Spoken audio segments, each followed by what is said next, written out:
Championship, who are competing, of course, A gyn ni'n edrych yma yn y de. Na chi wyneb i ni'n nabod, David Oliver wedi derbyn yr ail wobr yn y dosbarth yma ar gyfer yr adran ec, ond yn fuddigol, Abergyfenni Rosie O'Neill. I'r Eboles neu'r adfarch tair blwydd o'd, a hynny gyda'r Merlod Cymreig Teip Cob.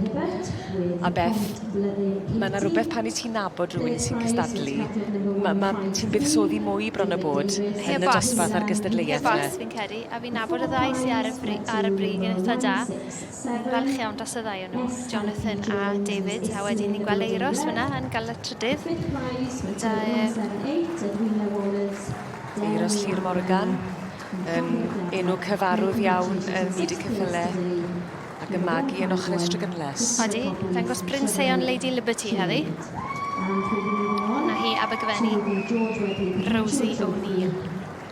Mae'n dilyn i'm ham a'i mamgu yn ennill yn y cylch. Hyfryd pan mae stori parhau. Odi, yn dwe. A'r teulu Oliver a'r Rhoswen Cindy ath ar ail. Ie, Rhoswen Cindy a nath hi ennill fel llynedd. Bydd eisiau ni ledeini'r drysau bydd pen David Oliver yn fawr. Tria. Geith y barti a chroeso arbennig pan deiff nôl ato ni.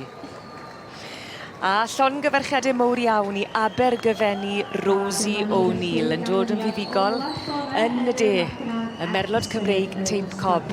A dyna chi, yr ebost neu'r adfarch tair o'd a Jonathan Batt yn dangos.